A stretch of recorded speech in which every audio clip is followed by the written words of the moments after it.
Welcome to Unsolicited Shenanigans, our pre-show Shenanigans. Yeah. We don't know what we're doing today. I mean, that's what we do every day. In the show, we're going to be talking... This is usually the plan for this is where either I will have an activity for Alan or Alan will have an activity for me. But we did not figure out a switching off schedule, and my first activity for Alan was mean, so we're not gonna do that. What the fuck, man? It was a trivia thing about public domain stuff, but you always get so mad at me when I spring that stuff on you. I don't know shit. So, man. We're not doing trivia. That's fair. Yeah. So what should we do instead? We're talking about public domain. Stuff. We could do like a top 5. Mm-hmm. I was gonna say top 10, but if we're gonna be fighting for every position, a top 10 might take a while. Might take a while. Like a top 5 public domain things ranked. Mm-hmm. Do you want to do that? Yeah, that sounds good. Where we fight to the death to see how. Hold on. No, not that. I don't want to die today over public domain things. I think, for as interesting as I tried to make it sound, where we're like fighting over slots, I think the first slot we agree on. Yeah. Pretty wholeheartedly. Yeah. Right? It's Alice in Wonderland? It's Alice in Wonderland, Wonderland, obviously. right? Like, that's gotta be number one. Spot. You're very predictable in that way. Yeah. Number 2. See, this is where we might start fighting. Yeah, this is where we might go. William Shakespeare and Edgar Allan Poe both fall into the public domain. Fuck. I feel like Edgar Allan Poe is better. Okay, so are we just doing, like, general or, like, specifics? Because I'm going to agree with you on the Edgar Allan Poe thing. Oh, see, that puts an interesting twist on number 1. Because I was just thinking we would do whole bodies of works, because a creator's stuff all goes into public domain at the same time. But if we're counting like percentage stuff, Lewis Carroll had the best highlights, but was his body of work as consistently good as Edgar Allan Poe? I don't know anything else Lewis Carroll did. Exactly. So, but let's say that Alice in Wonderland.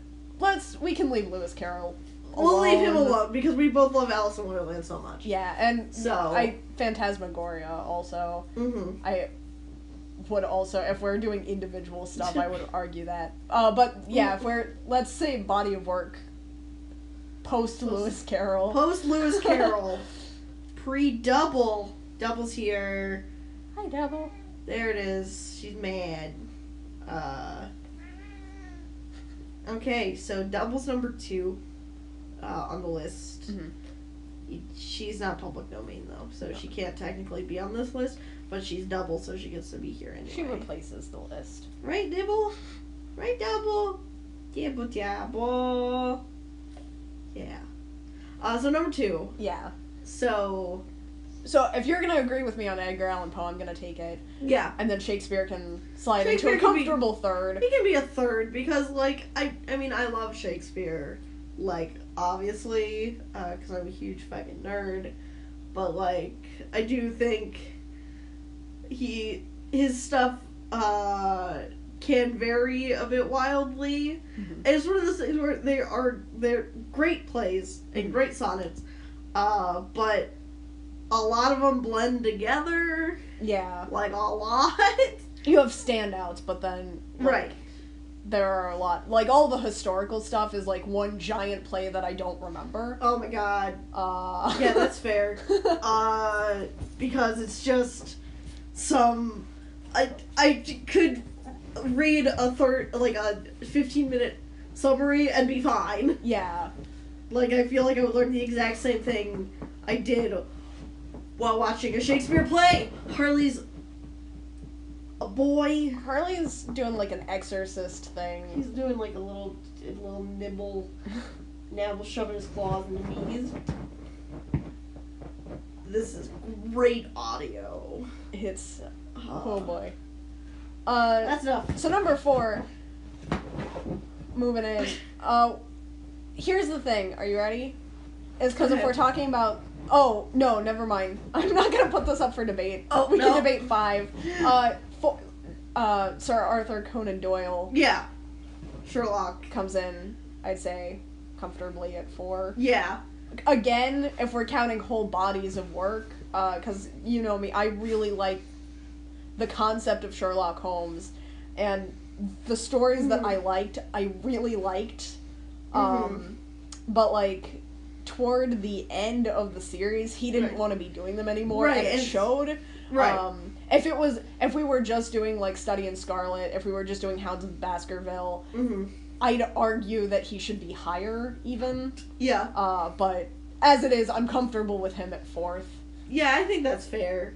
Because, I mean, he did do a lot of work, but, I mean, as with anybody that gets tired of doing the work that they're doing, the quality's gonna suffer. So, I think that's fair. Or 4th is a fair choice. And 5 is gonna get tricky. Right. Because I would debate myself over 5. Oh, boy. And I don't even know how you feel about any of my pitches. Do you have pitches for 5? I mean, like, probably, Dracula, Bram Stoker's Dracula, is up there, cause, you know, that's a pretty big one, right there, like, fairy tales, in general, Grimm's Fairy Tales, Yeah, Grimm's Fairy Tales, Hans Christian Andersen, you know, I'm a sucker for fairy tales, so, you know, that's up there for me. Yeah. Those are my initial picks. Well, because you brought up Dracula, I'm also gonna throw in Frankenstein. Right, of course. There's also, I don't necessarily like to say it, but in the scale of influence, Jane Austen is a reasonable pick, I feel like. I'm also, this is where you're gonna get upset with me. H.P. Lovecraft. Oh boy. I mean, I can't debate that he does have interesting stories, despite his shitty personality. Yeah, like he as a person was bad, but as a creator whose works are in the public domain, those works rank pretty highly in the public domain. Right. Because they have had a lasting influence. Yeah. For sure. And also Cthulhu. Cthulhu has some Bay. amazing adaptations going on for Cthulhu. Cthulhu. Like, the tabletop game. Yeah. Call of Cthulhu. Available now. This episode not sponsored by Call of Cthulhu because I've never played it. So I can't say that. Also, because we just, like, did a bunch of dissing Lovecraft. That's not what it's something that needs to be done from time to time, but not in our sponsorship episodes. Right. Hashtag Call of Cthulhu. Available now. No. Oh, no! Yeah. And then there's like, philosophical stuff. Oh, yeah. That I would argue... So, the question is, do mythology doesn't count as public domain, but things like the Iliad and, like... Yeah, all of his stuff falls into the like public domain. Homer's. And, like, Dante's Odyssey. Inferno, that sort of stuff. Yeah. And in a very, broad sense, it's not... Mythologies also count. It's technically, there's just not a citation for them. Right, because they are the verbal history. Right. There's no one author of a mythology, because that's not how mythologies work. Right. So... Edith Hamilton's mythology falls into the public domain, though. See, it's hard. I want to put up a fight. The literature lover in me wants to put up a better fight than I'm going to for Jane Austen. Oh! The Bronte sisters are all public domain. Which one did they do? What did they do? They all... I'm gonna fuck this up. No, I'm not. Emily Bronte did Wuthering Heights. Okay. Charlotte Bronte did Jane Eyre. Okay. The third Bronte, I definitely know her name, did The Tenant of Wildefell Hall. Okay. I don't remember her name, but I know which one she is. You know, it's neither of the other two. Yeah. And it's weird to put the Bronte sisters all in a thing together, but I would make a really strong, and it also feels weird singling one of them out. Right. I was gonna say, because the literature lover in me wants to put up a fight for Jane Austen. The literature inclined part of me that isn't quite as devout really wants to put up a fight specifically for Wuthering Heights. Again, the impact was amazing, and it was a better read than Pride and Prejudice.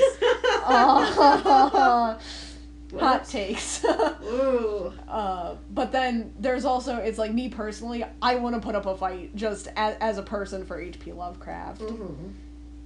Reasonably, Grimm's Fairy Tales are also, that's where I'm at on our number 5. Like, I feel like everyone has a real good shot. Yeah. At the number 5 spot, but I feel like, so I guess it's because it's one of those things, when you think of public domain, I have to not use this arm because I have to hold back Harley from making more noise, but I think out of everything, the most adapted has been the fairy tales. That's true. And,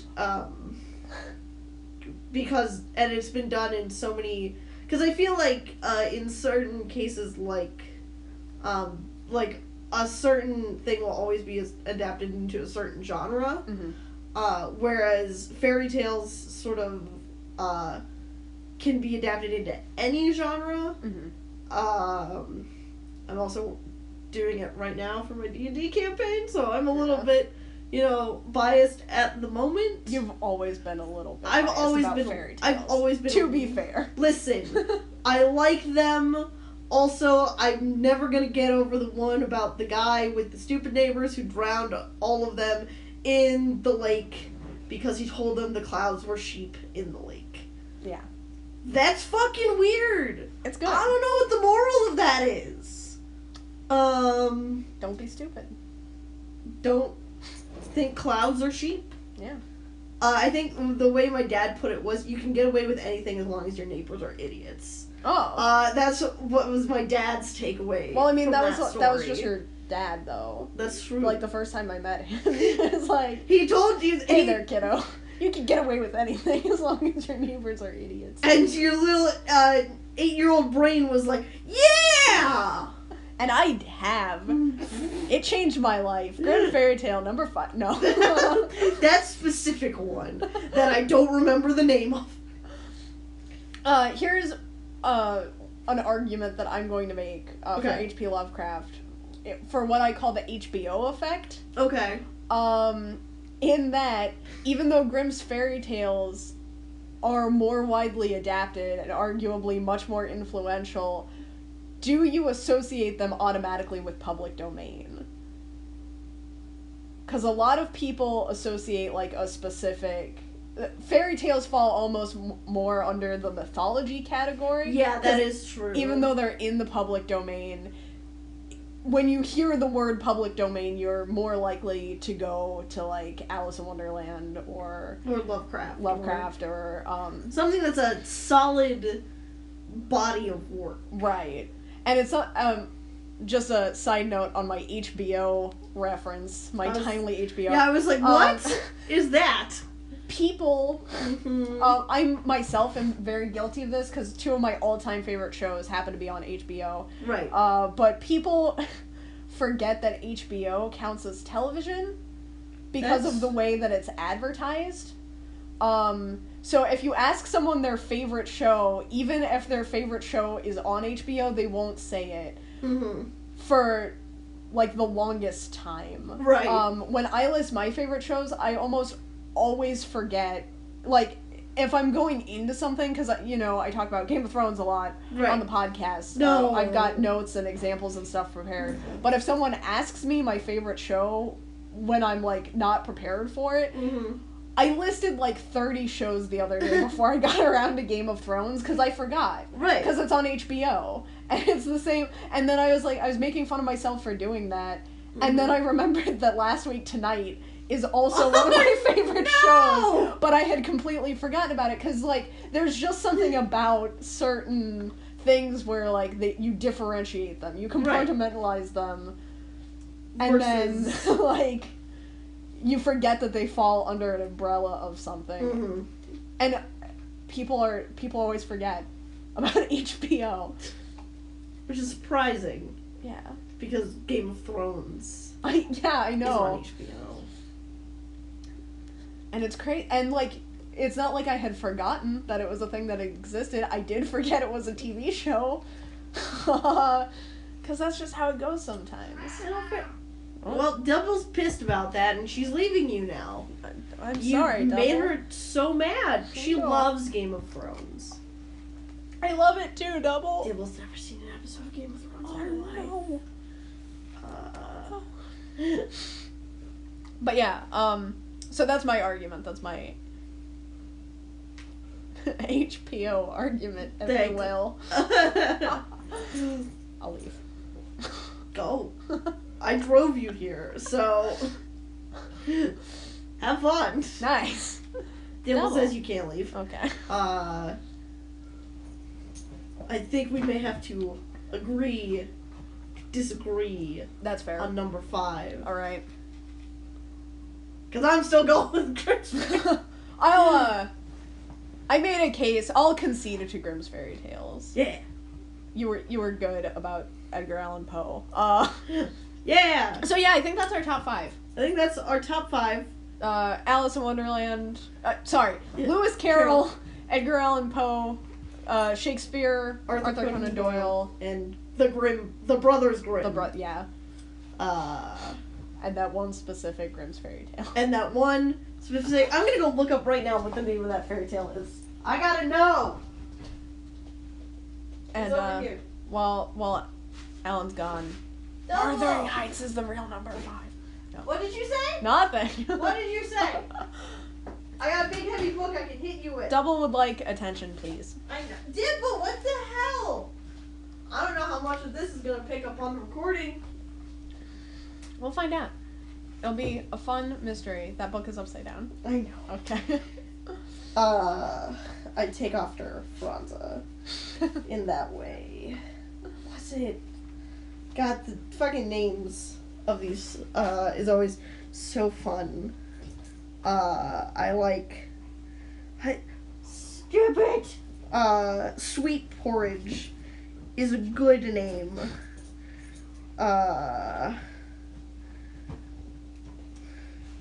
Also, maybe a little bit outdated as it turns out. Yeah. Talk about something. Uh-oh. I gotta see if... Oh shit, it's Tom Thumb! Sweet Porridge is really short. I could read it right now. Oh. I won't. That's not what we're doing. That's not what we're doing.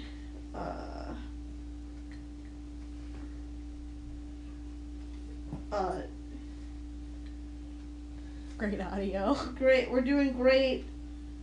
Great audio. Harley's Licking, which is... Here it is! Okay, I found it. It's... Because here's a beautiful illustration of, everyone falling into the water. Right? I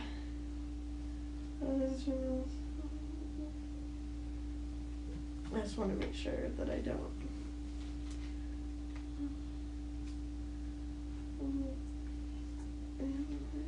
Okay. Is called The Little Peasant. There we go. That's the name of this fairy tale. Everyone should read it. It's got questionable morals. Nice. Yeah! That's what we like. That's what we like. It's good times. Yeah. Good times. Those were our picks. Those were our top 5 picks. Those picks. Join us for the other part of the episode where we have notes and structure, and we sort of know what we're doing. And we'll give you advice, whether you ask for it or not. That's why it's unsolicited. Bye, guys.